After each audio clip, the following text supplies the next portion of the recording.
As I watched my belongings alongside Lucas's thrown out like yesterday's trash, Daniel's words echoed with chilling finality. If you don't like it, leave. Standing there, with our son's hand in mine, I knew this was no longer just about a failing marriage, it was about fighting back for our dignity. I am Evelyn Marshall, a 32-year-old working mother, navigating the complexities of what once was a happy marriage. Now, I stand at the crossroads of a life that seems to be unraveling at the seams. It's a story I never thought I'd tell, but here I am, reflecting on the journey that led me to this moment. My life, contrary to the turbulence now, began in a rather privileged manner. I was born into an affluent family, blessed with the comforts that wealth could bring. Yet, with a spirit yearning for independence, I chose to carve out my own path, determined to earn my living and not just rely on the legacy of my lineage. This decision, while empowering, set the stage for a series of events that would later challenge my very essence. Daniel and I met at the company where we both worked. He was there first, a man of charm and ambition.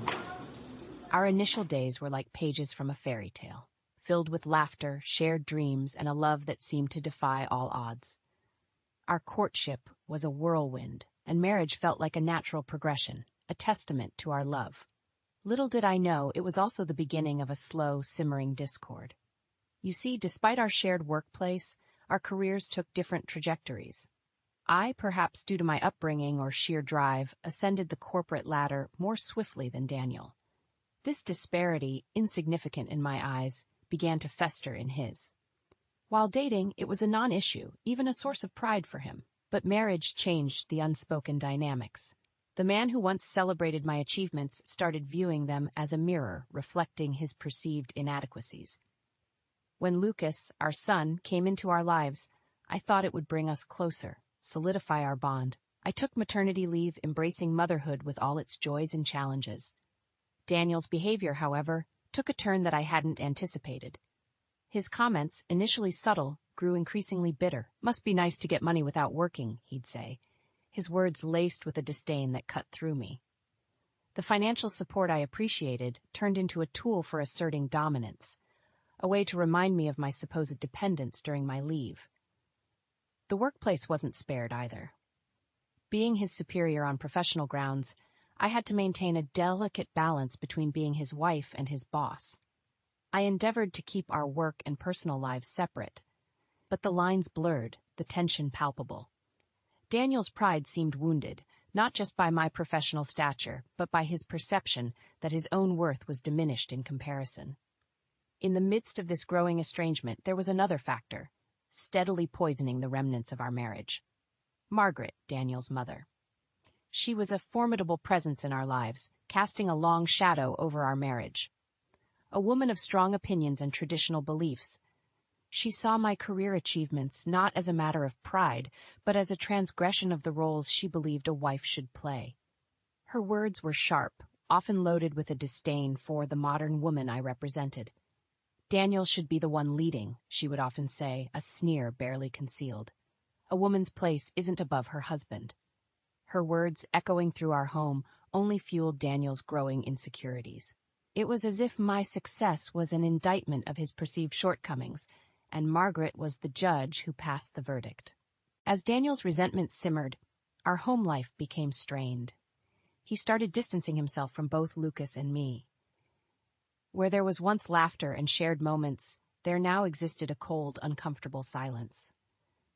I watched helplessly as the man I loved transformed into a stranger, his warmth replaced by a bitterness that seemed to stem from a deep well of dissatisfaction and hurt pride. Even as I tried to reach out to bridge the growing chasm between us, Daniel retreated further, often seeking refuge in his mother's company.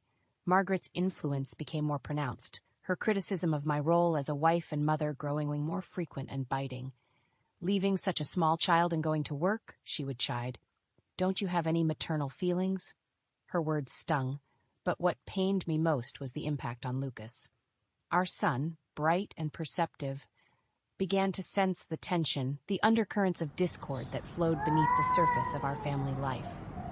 He stopped talking about his father and grandmother, his young mind perhaps unable to articulate the confusion and hurt he felt.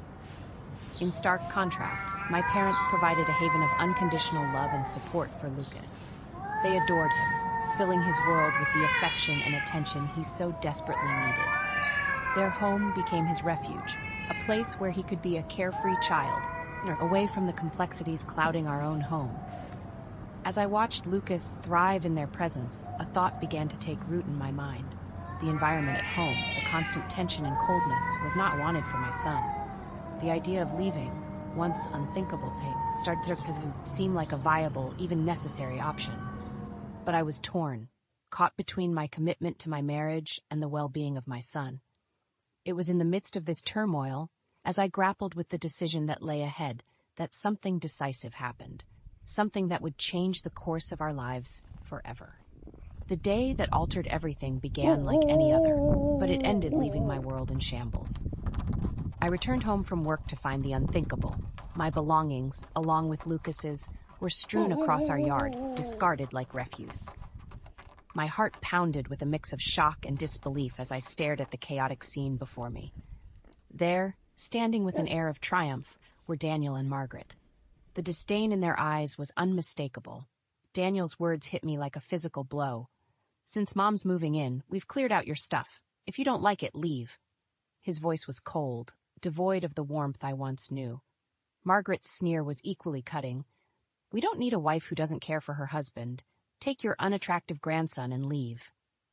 Their words, cruel and unforgiving, echoed in my ears.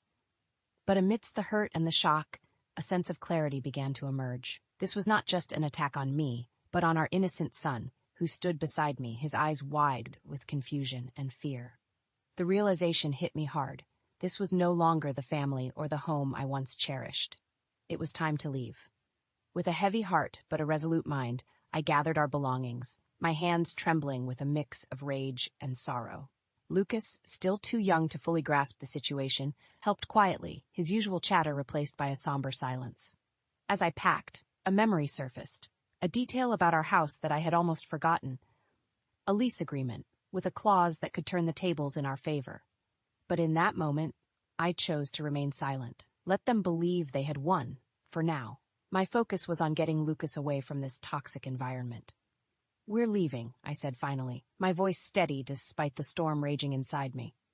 Daniel and Margaret looked at each other, smug satisfaction in their eyes. Little did they know, this was not the end, but the beginning of my fight back. With Lucas in tow, I left the house that was no longer a home.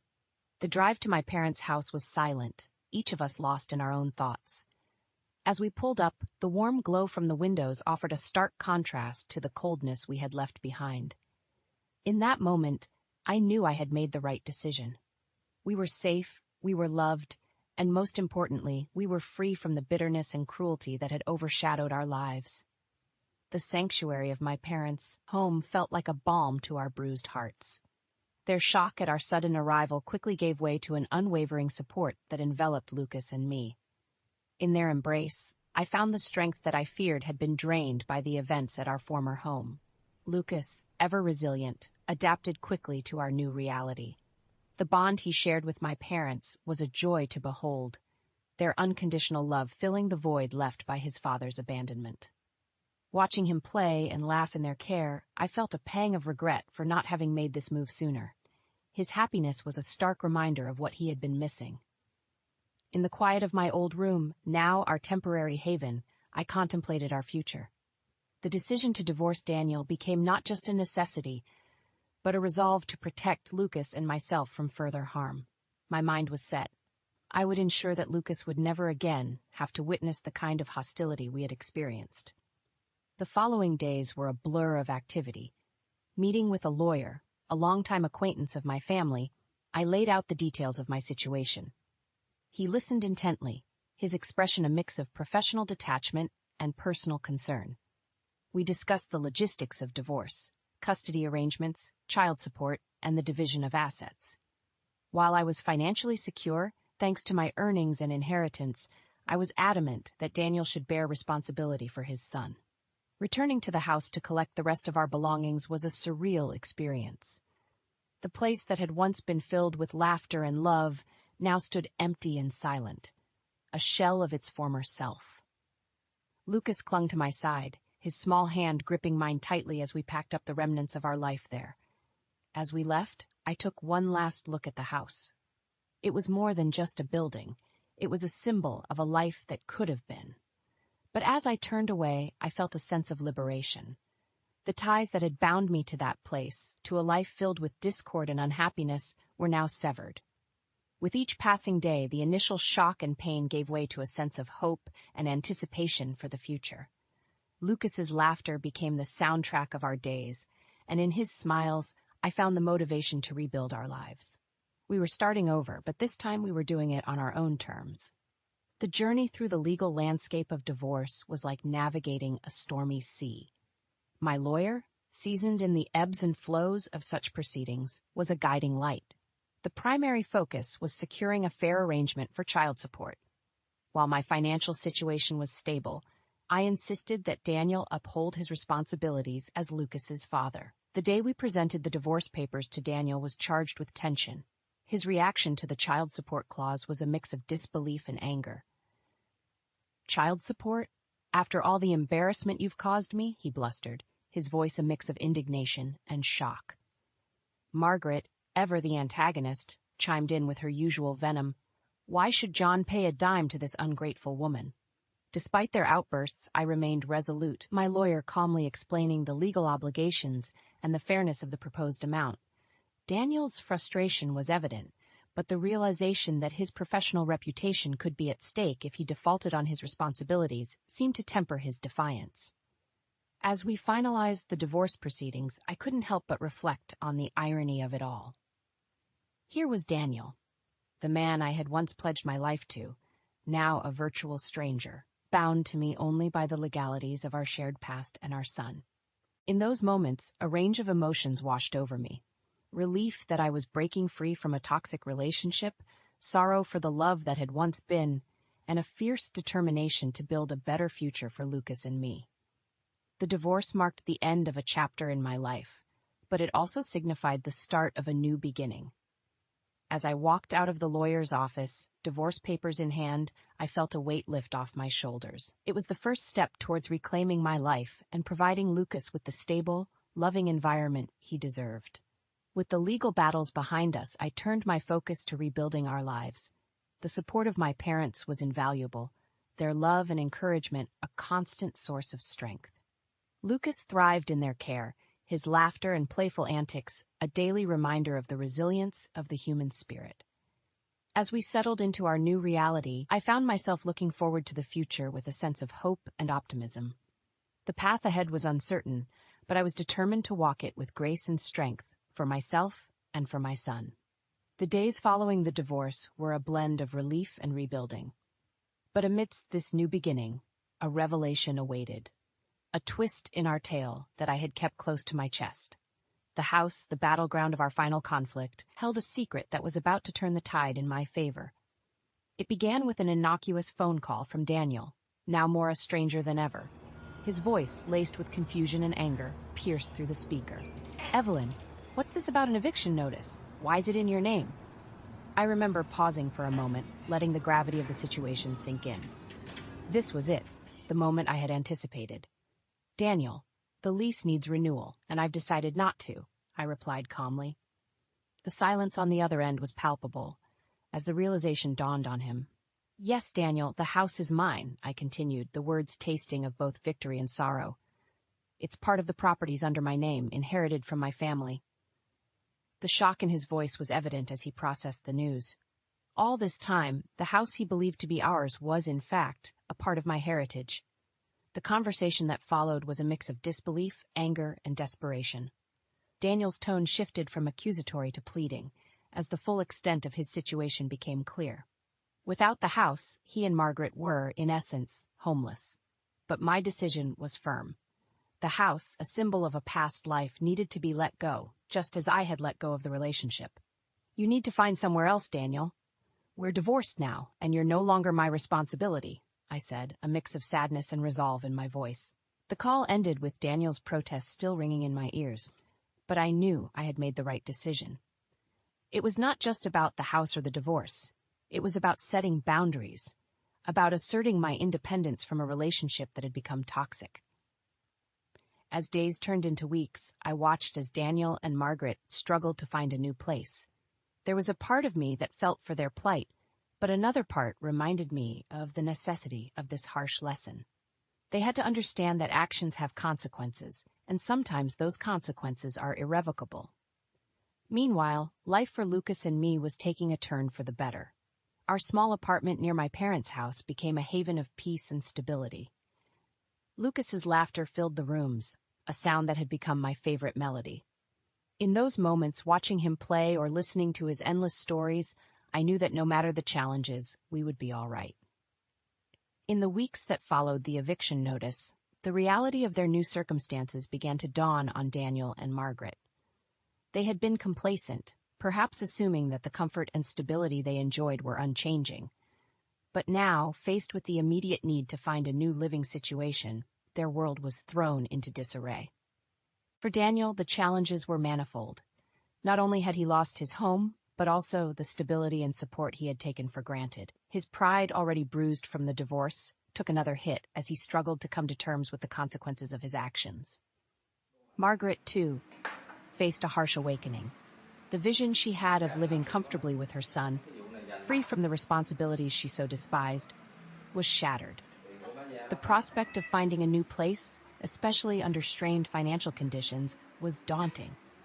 As for me, the aftermath of the divorce and eviction brought a sense of closure. While it was painful to witness their struggles, it also served as a reminder of the importance of self-respect and setting boundaries in relationships. It was a lesson in taking control of one's life, no matter how difficult the choices might be. Meanwhile, Lucas and I settled into our new routine. Our apartment, though smaller than the house we had left behind, was filled with love and laughter. Lucas thrived in this new environment, his resilience a constant source of amazement and pride for me. Our days were filled with simple joys, walks in the park, visits to the library, and evenings spent with my parents, who continued to be a pillar of support. In those moments, surrounded by the people who truly mattered, I found a contentment that had been missing for so long. The experience also taught me the value of looking forward, of not letting the past dictate the future. I began to focus on rebuilding my life, not just for myself, but for Lucas. He deserved a mother who was strong, happy, and present, and I was determined to be just that. The challenges we faced had not only tested our strength, but had also brought us closer. Our bond, forged in adversity, was now unbreakable. And as I looked at Lucas, growing and flourishing despite everything, I knew that no matter what lay ahead, we would face it together, with love and courage. The dawn of our new life brought with it a sense of renewal and hope. Each day, as I watched Lucas grow and thrive, I was reminded of the resilience of the human spirit. Our small apartment, filled with laughter and love, was a testament to our journey and the strength we had found in each other. Lucas's happiness was my guiding light. His inquisitive eyes, so full of wonder and joy, were a constant reminder of the innocence and purity that life still held. I found myself cherishing the simple moments, his excited chatter about his day at school, the quiet evenings spent reading together, and the weekends exploring the city with my parents. These were the moments that mattered, the memories that would shape his childhood. Professionally, I found a new sense of purpose and fulfillment. With the personal turmoil behind me, I was able to focus on my career with renewed vigor. My achievements, no longer overshadowed by the complexities of my personal life, became sources of pride and satisfaction. As I navigated my new reality, I also learned the importance of self-care and self-love. I found solace in small acts of kindness towards myself, a quiet evening with a book, a leisurely walk in the park, or a coffee date with a friend. These moments of solitude and reflection were crucial in rediscovering myself, in understanding who I was beyond the roles of mother and professional. Most importantly, I became acutely aware of the impact of relationships on one's life. The support and love of my parents, the unwavering bond with Lucas, and the solidarity of friends who stood by me through the darkest times were my pillars of strength. They taught me the value of genuine connections, of surrounding oneself with people who uplift and inspire. As for Daniel, our paths rarely crossed, except for the occasional formalities regarding Lucas. The bitterness that once marred our interactions had given way to a detached civility. While the love we once shared was lost, I held no ill will. Instead, I chose to focus on the present and the future, on the life I was building for myself and my son. In the end, the journey I had embarked on, fraught with challenges and heartaches, led me to a place of peace and contentment. It was a journey of self-discovery, of learning that strength sometimes lies in letting go, and that true happiness comes from within. As I watched Lucas play, his laughter ringing through our home, I felt a deep sense of gratitude. Gratitude for the lessons learned, for the love received, and for the new beginnings that lay ahead. Our story was one of triumph, not just over the circumstances we faced, but over the doubts and fears that once held us back.